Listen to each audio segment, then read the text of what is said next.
I want to start with three predictions, and the first prediction is that ISIL, and I use these terms interchangeably. ISIS stands for Islamic State of Iraq and Syria, and ISIL stands for the Islamic State of Iraq and the Levant, which is the region of right in the western side of the Mediterranean. Neither of these terms are what the group calls itself. Part of there's not much joy or fun in this topic, but ISIS is the term that Republicans use in this country, and ISIL is the term that Democrats use in this country. I didn't know that. So you can always tell when you listen to a newscast who they're interviewing. If it's someone from the Obama White House, it's ISIL, and if it's somebody from the Republican side of the aisle, it's ISIS, and probably it's going to morph down to just IS, the Islamic State. But I use all these terms interchangeably. So my first prediction is that I think it is likely that there will be some terrorist attack on American soil that this group will take some sort of credit for. As you know, they've already taken credit for an attack in Canada earlier this year. France, of course, was a huge moment of terror.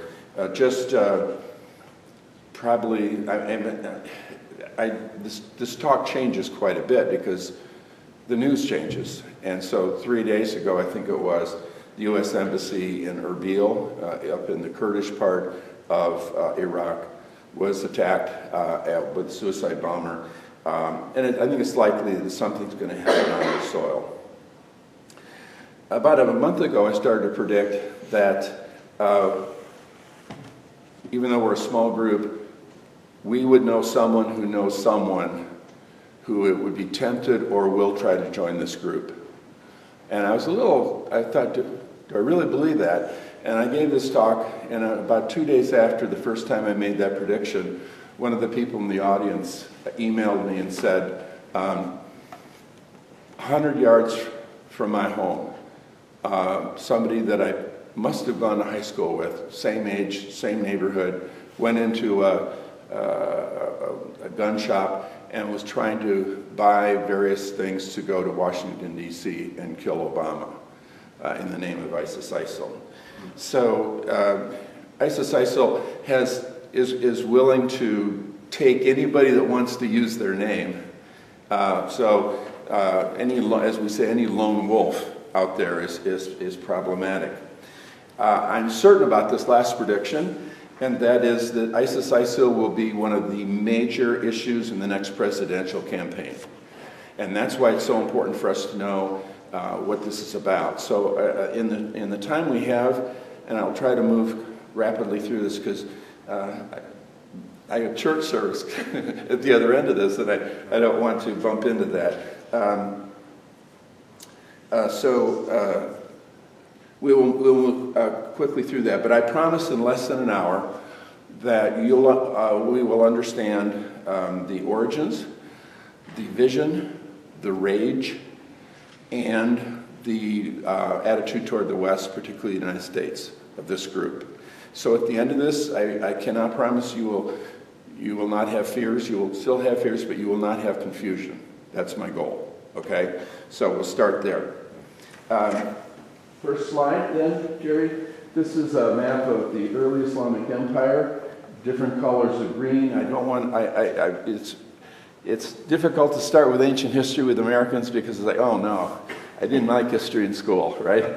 But the truth is that many Muslims live, particularly those that are joining these groups, live with a sense that there was a glorious past when history was showing the blessing of God upon Islam. And so the dark green is how big Islam was before the Prophet Muhammad died, or when Prophet Muhammad died. Other greens are how fast this religion grew within 80 years of the death of the Prophet Muhammad. I'm sorry, I'm walking away from the camera. So this is the fastest growing religion geographically in the history of the world. And the mentality of some that join these groups is this is when history was going right. This is when God was blessing. And so what we're going to be looking at is how history did not fulfill this glorious beginning and how that has animated those in this region. Okay? This is the Ottoman Empire. The Ottoman Empire is when the Muslim, I guess it doesn't want to show on the screen. You can see the word Anatolia up there. That's Turkey, present-day Turkey, and the Ottoman Empire was a Muslim empire, but what I have down here in the corner, the plight of the Arabs, and that is the Arab peoples lived south of Anatolia in Syria, the area that's called Syria, down in Egypt, in Arabia, and that they were, during this period, felt second class to the Ottomans. And this becomes a major factor in what happened about 100 years ago at the end of World War I, which is a key transition moment, as we'll see in a minute. Now, not all the Muslims on this map are the same type. So we have two major branches in Islam, the Sunnis and the Shia. The Sunnis represent about 85% of the Muslims in the world, and the Shia represent about 15% or so. The Sunnis believe, here's the difference between the two groups. The Sunnis believe that when the Prophet Muhammad died, he had not chosen a successor, but trusted in the community to choose the next leader. And the Shia believe that actually the Prophet did make a choice and wanted descendants of his family to be the leaders of the community. So the Sunnis have elected historically a caliph, a leader of the ummah, of the community. Now what is significant for us in terms of ISIL is it was probably a very small story back in June of last summer, 2014. And that is the leader of ISIL, Abu Bakr al-Baghdadi, declared himself caliph. I don't think it probably made the 5th page of the New York Times. Small news for us, but very significant because the last caliph had been, I think 1922 was the last caliph, and that was in the Ottoman Empire. So there had not been a caliph for a long time, and he declared himself to be caliph. 99.9% of Sunni Muslims, which is he's part of that group, do not believe in him. So that's one of the difficulties. This is a radical group within this larger group, but most Sunnis in the world do not buy into his leadership at all. The problem is that, and I've actually had Muslim speakers that will do a response or offer another piece of this talk. They'll say, he's an illegitimate leader. He wasn't chosen in the proper way. The problem is that his caliphate, his caliph situation has gained some support from the radical group in Libya, also in ISIL in Yemen, northern Nigeria, Somalia, and now the Taliban in Afghanistan and Pakistan have honored him as the caliph. So it's a pretty serious situation because he is starting to develop a mentality in this area that he is the caliph. Whether he's the legitimate one or not, the perception is that he's important and powerful. Okay? So here are the Shia. They do not believe in him. They have a distinct, separate situation. It is not true that Sunnis and Shia have always been at each other's throats. That is not true. There are times when they have lived peacefully, but now due to certain circumstances that we'll talk about, there's a lot of tension between the two. As I said, they do not honor al-Baghdadi. So that's one of the things that we need to be clear on, is that we want to make sure we don't lump the Shia, which is Iran, and they're problematic for us, as we'll see a little bit later, because of the nuclear potential. But they are Shia. They are one of the things that is important for us to realize is that the number one target group for the ISIS-ISIL group to eradicate is not America and is not Europe. It is the Shia. That's their number one target, as well as other groups that they feel should not be there. But the eradication of the Shia is their goal. So that's important. Okay. Ottoman Empire at the beginning of World War I, much smaller. Europe had revived. Ottoman Empire was quite a bit smaller. But at the bottom part here of the green, or the middle to the bottom part of the green, is where the Arab strength was. Okay. Excuse me. Yeah. What is the Ottoman Empire? It was. If you go back a slide, it was a Muslim empire that was centered in Turkey. The Ottomans are Turkish. The Arabs are not Turkish, and Iran is Persian. So I'm glad you asked that question. They are not Arab. So you have Turks, Persians, Arabs. And Arabs felt in the Ottoman period somewhat humiliated. And so, how many of you have seen Lawrence of Arabia, the film? Remember that? Beautiful film. That was a really important part of what's going on right now, is that in World War I, the Ottoman Empire made a big mistake, and they sided with Germany. And England and France then, through people like Lawrence of Arabia, began to work with the Arab peoples in this region to fight against the Ottomans. And so there was an Arab revolt during World War I.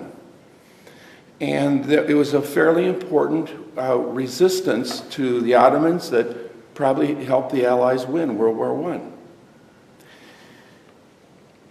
The promise made by France and Britain was that if you would fight with us against the Ottomans, we will give you your own Arab state at the end of World War I. Well, they didn't call it World War I, but at the end of the war. You'll have your own Arab state. That was 100 years ago. Next slide.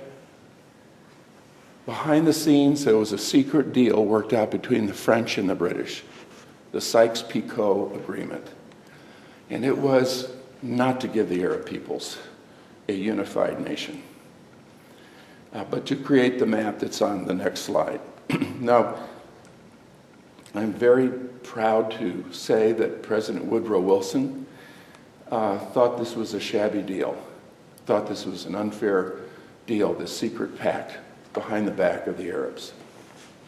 And so instead of a unified Arab reality at the end of World War I for fighting on our side, we get this slide. We get the present Middle East with all these patchwork nations.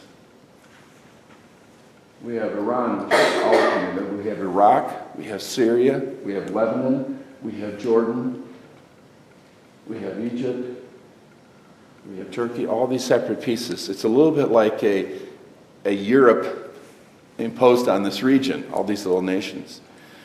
These were created by Europe for its advantage, somewhat due to oil, but just somewhat due to what we call colonialism. That is, which we'll briefly go through quickly the next slide, and that is the British and the French felt that they were a superior civilization and that this region needed them. Christianity was superior to Islam. Democracy was superior to this traditional tribal leadership. And so much of the issues that we have today, Kuwait was an invention of Europe. The Iraqi border was a creation of Europe. Syria, its present border, was a creation of Europe 100 years ago. all betraying the promise made to the Arabs in that region. So if we're going to try to understand the rage of this community, it goes back a ways. And they have felt betrayed by the West. Okay? And here, kind of a cultural humiliation was the way that Islam was portrayed in some of the literature and the movies of the West. Dirty streets, crowded bazaars, just teeming people.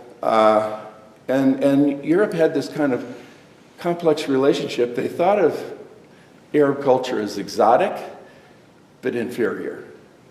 So they were attracted to it, but felt like it would always be below them. So you have the humiliation of the secret pact. Now you have the humiliation of the attitude toward the Arab peoples. And next. Some of us might remember 1958, doesn't seem all that long ago. 1958 to 62, something was politically proposed, and that is that Egypt here on the left and Syria on the right, they are not next to each other on the map, but they created something for 4 years called the United Arab Republic, the UAR. Now that makes sense to us now looking back from ISIL, looking back, and that is 1913, 1917, promised an Arab state, didn't get it. Here's what's happening in 1958, an attempt to start to create a United Arab entity. It lasted 4 years.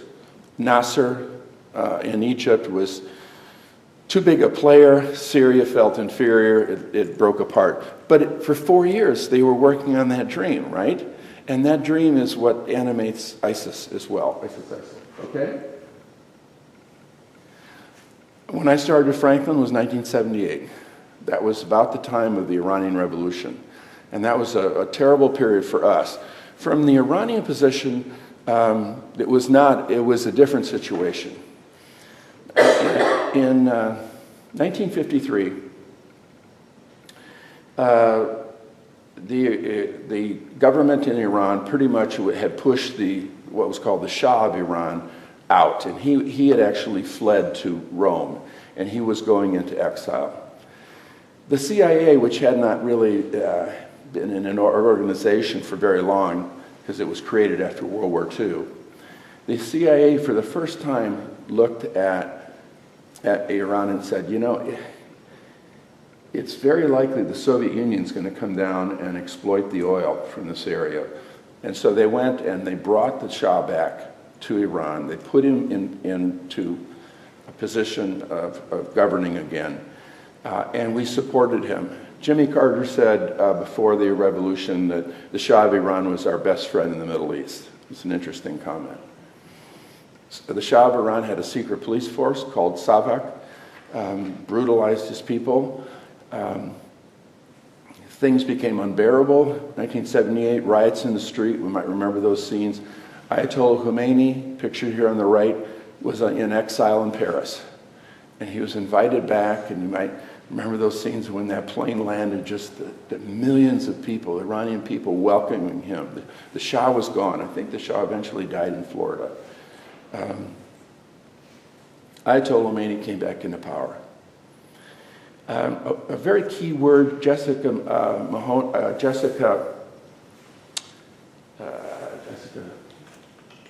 she wrote the book Terror, Jessica Stern, Terror in the Name of God. Really important book, post 9/11. She uses an important word called dehumiliation. This is what a people or a person does when they've been humiliated for a long time. They do something to remove the humiliation. And the return of Ayatollah Khomeini was in an Iranian mentality, dehumiliating. One of the first things they did, as we know, is that they attacked the U.S. Embassy. They caught us off guard. You remember all those nights on the news? 310 days, 311 days, the hostages, 312 days. And eventually, it brought down the Carter presidency. So the Ayatollah returns. They attack the U.S. Embassy. it's a great feeling of pushing the meddling Americans out. Very soon after, we then worked with Saddam Hussein, and the Iraq-Iran war began, which we supported Saddam. He used chemical and biological weapons against the Iranian people. We looked the other way. So from the Iranian perspective, this last couple of weeks, we've had these stories of, can we get a nuclear deal with Iran? And as many people in this country as don't trust Iran, there's at least that many people in that side in Iran that don't trust us. And they have a history of feeling betrayed by us. That we humiliated them by putting the Shah back in. They dehumiliated by pushing us out. We humiliated them again with this war, which our goal was to take out the Iranian regime. It did not happen. Okay? So this map is important for us. The red area is, I'm in your way all the time. The red area is where the majority population is Shia. On the far right is Iran. That's a complete Shia reality, almost complete Shia reality. Iraq is surprising to people because Iraq, as we will see in a minute, has a majority of Shia, although Saddam Hussein was Sunni. So it was a minority, he was in a minority, but he was controlling Iraq. Syria is yellow, meaning it's a majority of Sunni, except Assad is allied with the Shia. So it's the reverse of Iraq. Lebanon is a little red strip along the coast there, and that's become, just to quickly move through that, there used to be quite a huge, significant Christian presence in Lebanon. That is shrinking dramatically. It's not that Christians feel necessarily that their lives are threatened, they just feel that their children's futures are in jeopardy in terms of getting good jobs. So there's a lot of Christians leaving Lebanon, and a group that has come in and exerted much more influence in Lebanon is a group called Hezbollah, which is, we've heard that name before. So, and then down here at the bottom red one is Yemen. And that's what's happened in the last 2 weeks, and that's a great concern. So we have some big players on this map. The three big players are Saudi Arabia, Sunni, Iran, Shia, Turkey, Sunni. In between, Syria, Iraq, Lebanon, Jordan, Israel. So we have some tensions. And getting back to what we talked about, that other map, we would imagine if we stopped somebody in Jordan on the street and said, how do you identify yourself? They might say, I'm a Jordanian. In actual fact, they might say, I am an Arab Sunni. The Jordanian thing came in because of Europe. That's not how they identify themselves. So one of the dynamics going on is this tension now between the Shia and the Sunnis, and this map will come back into play. Okay, Jerry? So yeah, we can skip this slide. We talked a little bit about it. As recently as 1989, I found a textbook in my office. I'm starting to clean it out. And after years of collecting textbooks, this is 1989. That's, for me, that's recent history. I don't know about for you. And somebody, a reputable scholar in 1989, writes this: the price of this post-war World War I nationalism, these creating Kuwait, creating Jordan, Syria, all these European-created little countries, has been the breakup of the worldwide unity of Islam. And in the modern world, Ludwig wrote, it has not been possible for Islam to transcend the political borders of the nation state. And this is what ISIL is doing. You may remember the photos that when they came across the border from Syria, where they had been fighting Assad, and moved into northwestern Iraq. They crossed the border, and then we saw them stop. And they brought in bulldozers, and they bulldozed the border. That's very symbolic. Because what that is saying is they do not recognize Syria and Iraq as separate realities. What is this for them? The Islamic State. We see them going across these borders. Those borders don't, those are European borders. They do not exist for them. There is a rewriting of the map. That's what ISIS-ISIL is doing, okay? Are you saying that of these countries that are present today, that none of them had a history beyond or before World War I? They had certainly tribal realities in the region. I'm not saying that they didn't have some distinct tribal areas, but these boundaries were created by Europe for Kuwait, for example. This actually gets to the slide, so thank you for raising the question. I'll pay you later. That is 1990, Saddam Hussein, from our perspective, he invades Kuwait, doesn't he? And George Bush I says, this aggression will not stand. Well, the story behind that, and you might know this story, is that Saddam actually sent a message to the U.S. ambassador and saying, is Washington going to react if we sort of change our relationship with Kuwait? It was very vague, and it was a misunderstood communique. And he was not given a firm, don't you dare message. It was kind of like, because Saddam was our ally. And when he crosses into Kuwait, he's not invading in his mind another country. He's reconnecting these people that are related, same ethnic background. And, yes? I kind of gather what's going on here, and part of it is I've been reading House of Stone, the memoir by Shadid. Yeah, Anyway. But he talks a lot about the borders and the Ottoman influences as well, and I did not realize how recent that really was. Yes. To me, in my mind, the Ottoman Empire was 300 years ago, right. And it really wasn't. 1920. So what influences are maintaining the borders for the last 50 years? I mean, because clearly the people, the generations who right. were there did not want them to begin with. So who is continually reinforcing those borders and maintaining them? That's a good question, and we will notice false borders. Superimposed borders. Right. So we will notice that these countries are not noted for democracies, right? They usually have, Jordan has a king, Assad is a tyrant, his father was, I think, a military coup. Saddam came to power, but not through fair elections. He was, I think, also the Ba'athist Party took over. So part of the anger and the rage is that you're asking a good question, why these European set boundaries remain and proliferate.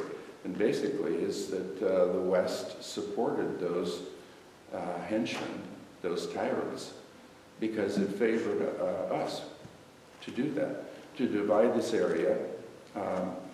Meant it easier for corporations to make deals with these kings and these tyrants for resources. And so you're right, this is not, as we said, this is not how people identify themselves, as I'm proud to be a Jordanian, or I'm proud to be this, or Syria. No, I'm an Arab, and I'm a Sunni, or I'm Turkish and I'm a Sunni, I'm Iranian and I'm Shia. That's the identity. So we have, I love this question. We have really, the West has really kept this.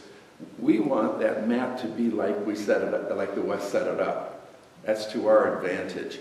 And ISIS-ISIL is saying, it's over. Whether it's over or not will depend on how the world responds to this. But I think you raise a good question, that is, even if you removed ISIS-ISIL, are you going to be able to put back this patchwork quilt again when people really don't identify with it? Right.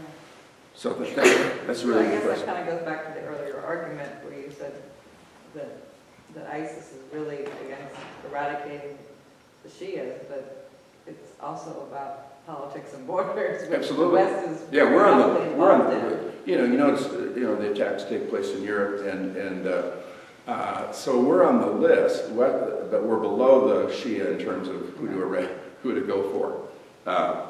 So let's get this slide. This is just the fact that almost everybody in this region feels they're the victims, and all of them feel that they're justified, and so it's a constant difficulty because everybody feels like my rights have been violated. We're going to quickly talk about Al-Qaeda is not the same thing as ISIS-ISIL, but they're related. ISIS-ISIL is perhaps considered like the child of Al-Qaeda. Very quickly, Al-Qaeda doesn't take land to hold it.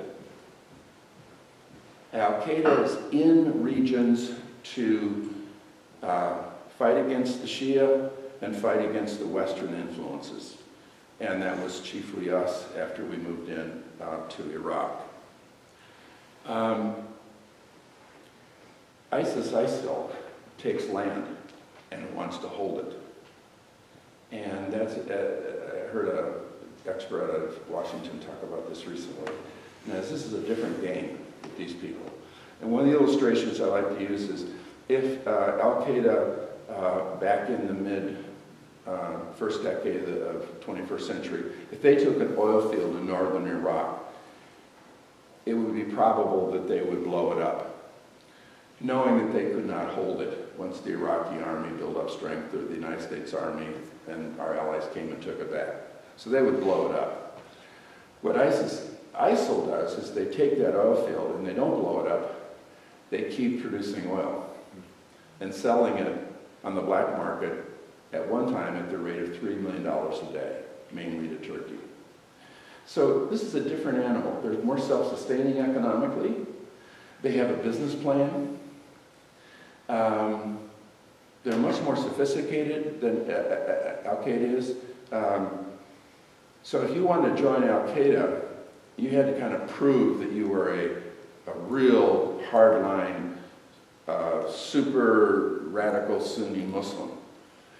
If you want to join ISIS-ISIL, and 90 countries have provided young people for this cause, including the United States.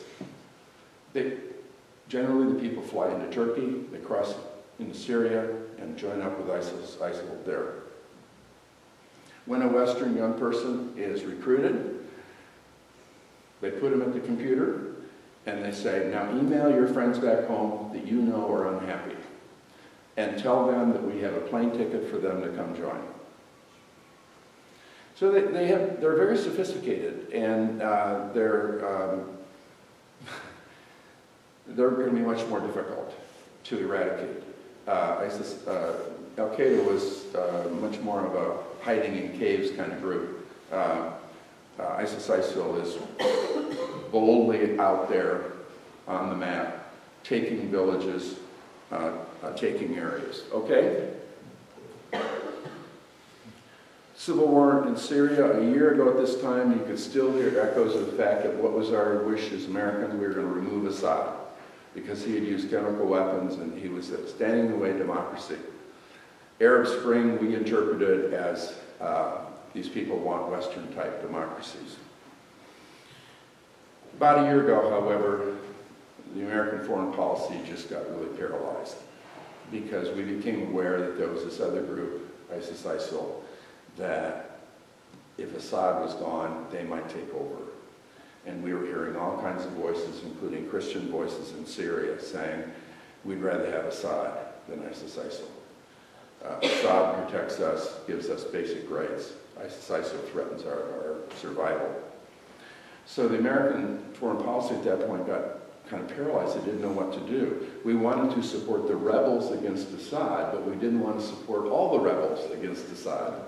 We didn't want to change the map and make it worse. And so if you remember that period, we were a little bit of, we didn't know which way to go. And ISIL made hay during that time period. They really, that's when they got on the radar screen.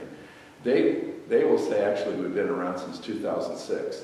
And in truth, they have, but until last spring, we saw them as a subgroup of Al-Qaeda.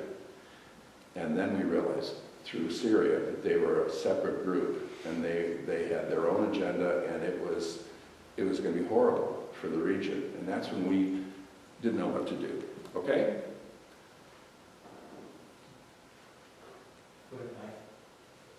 So here's some of the sad story, and that is sometimes, particularly when I give this talk to younger people, they'll say, wasn't this all about oil? And I will say, you know, that's not fair. There was something beautiful and wonderful about the dream that we had. And the dream was this: remove Saddam Hussein, promote free elections. The majority party would win, the Shia, for the first time in a long time, or maybe forever. The Shia would win. We would then encourage them to share power with the Sunnis. We would have a power-sharing democracy similar to our own. That is, whatever differences we have become political parties. We thought if we could institute this in Iraq, it could catch on as an alternative, maybe in Afghanistan, in Syria. We saw it as the beginning of changing this region. What happened was, as you might remember, when we removed Saddam Hussein, we could not get free elections for a while because there was too much sectarian violence between the Sunnis and the Shia. And the American troops were in the middle. All kinds of horrible devastation because both, and so finally we got the election that we wanted. You might remember the ink on the thumbprints of people that voted. And the Shia won. Great. Now share power with the Sunnis. No way. They have oppressed us, and we're not sharing power with them. The al-Maliki government that lasted until earlier this year, a Shia government that would not share power with the Sunnis. Under pressure, we got him out. His replacement, also Shia, has not yet formed a government that includes the Sunnis. So our dream was not realized. I call it the withering of our dream.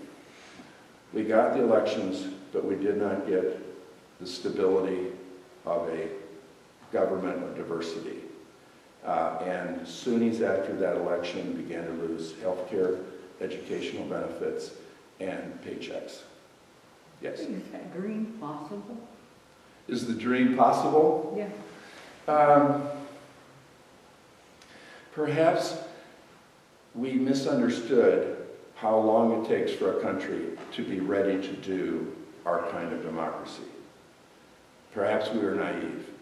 You might remember that Donald Rumsfeld said, within 3 weeks of our being there, we'll be welcomed in the streets because people want us to be there. So they're waiting for democracy. And that didn't turn out to be the case. The Shia were waiting for elections where they could control the country.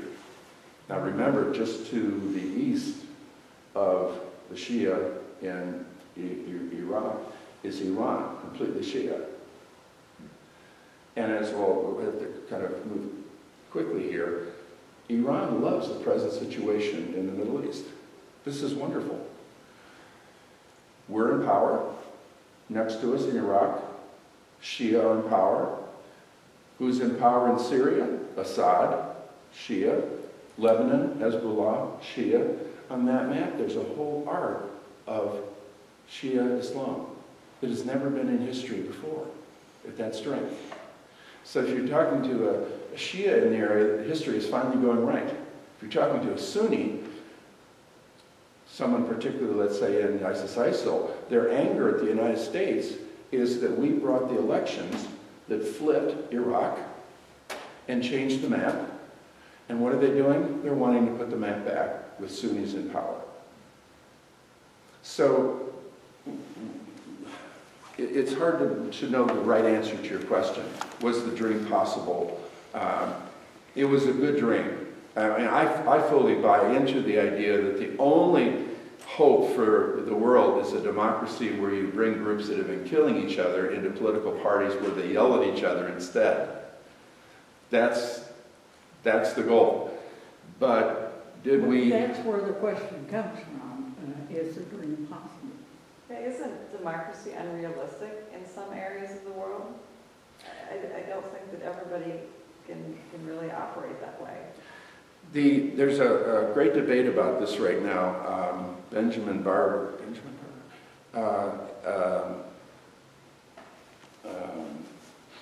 written a book called Jihad and McWorld. It's a really interesting book. And he contends that U.S. democracy is not going to work in the Middle East. Is there an Islamic form of democracy that can work, that hasn't been tried yet? And he tries to make a strong case that there is. This is very debated. This is very debatable. If I would like to say, which I do, that democracy is not the perfect government, but it's the best of the options. And I'd like to say that's the hope for the world. I think we'd have to admit that we got to democracy at a certain point in Western history after what we call the Age of Reason came in. Prior to that, democracy wasn't going to work in Europe because the Catholics were killing the Protestants and the Protestants were killing the Catholics. Neither of them were interested in power sharing. They were interested in having Jesus in their form dominate this area. So one of the difficulties with your question is that the situation in Iraq, Syria, Iran, this area, Saudi Arabia, is roughly analogous to what Europe was like in about 1600. And that is, each side was still dreaming of dominance and obliterating the enemy. Because of the 30 Years' War in our history, there was so much bloodshed that we came to an amazing insight. And that is, if we separated politics and religion, we could run our politics not on religion, but on reason. And democracy, of course, is the will of the people. It's not the will of God. But that comes from within the group. We can never force democracy on somebody else. I got you. But it's hard. It's hard if you think you have the cure for cancer, not to try to give it to everybody that has cancer. And that's our situation.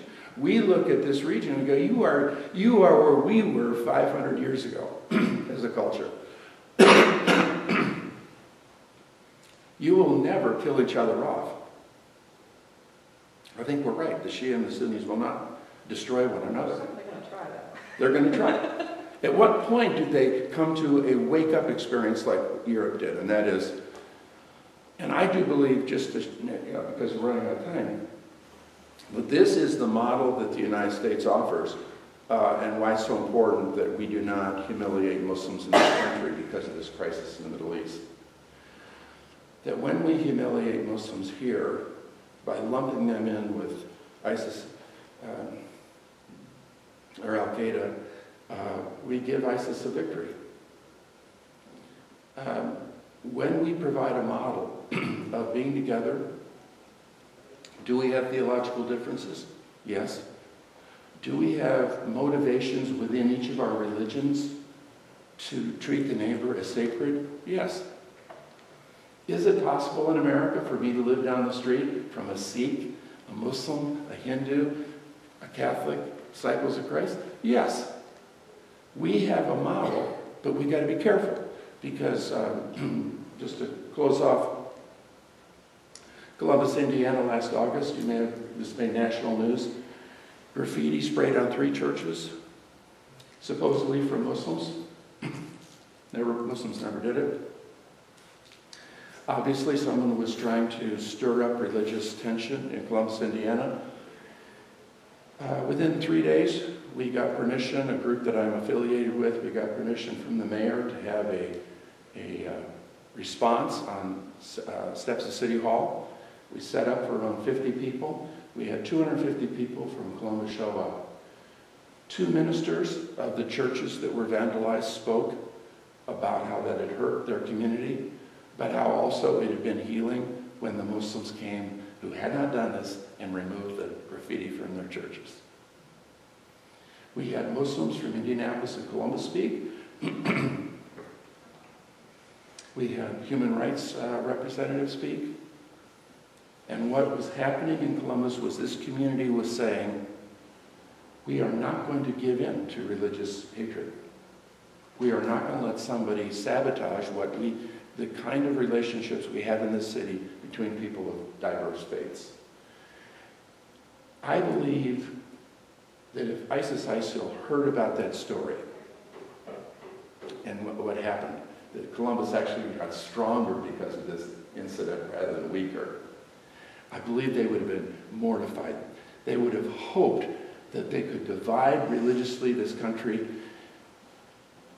make Muslims feel humiliated, because another talk I give is often young people 18 to 29 from a Muslim background, some of them immigrant families, who feel humiliated here. There's a story in the New York Times a couple weeks ago, a Muslim girl that was trying her 4th junior high school, hoping to find a place where she wouldn't be bullied and taunted, her head covering ripped off, being called Osama bin Laden's daughter, all kinds of insane, well, that kind of humiliation builds and builds and builds. So it's in our interest as Americans to celebrate the diversity we have, because it is the antidote to the Middle East. I really do believe it's one of the ways that we can provide a different model.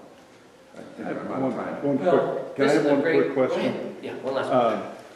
I wonder if there's a more root cause of this, even than the religion. And is it possible it's a male-dominated society that sees a lot of threats on the changes? Yeah, that's a piece. One of the problems, we often hear this in the West, we have people say, I don't think the problem is religious, I think it's economic. I don't think the problem is religious, I think it's gender roles changing. And the issue is that in the West, we pull out religion as a factor. But in the Middle East, all the factors are intertwined. Religion is always in the mix. Now you can argue, and I think you can make a strong case, that religion is being exploited here. Certainly, the treatment of the change of women's roles in the West is horrific to traditional Muslims in that area. And they believe that the West is intent on, to borrow a term from one of the founders of Al-Qaeda, they believe the West has a hideous schizophrenia. It has faith here and it has secular life here. And they believe that God is to be part of all of life. But we tend to say, well, could this be a gender issue? And that's within it. That's within it. But you can't pull that away from religion. It doesn't mean that all Muslims are on the same page about women's roles. But it's all intertwined. So, but thank you. That's an excellent question. Thank you for your comments, too. Well, and I'm just so pleased. The conversation, the things you stimulated for us. I think Dr. Attar will have a wonderful opportunity next week to share with us about, as he teaches about just Islam and the faith, because as we see, it's so much, and it isn't just for, Muslim political groups that use their religion who happen to be Muslims. We've done that as Christians. Yes. Hindus have done that over in India. So, but in the best we come, I think, as a people of God together and trying to, and I think your story of Columbus, Indiana is a wonderful, powerful example.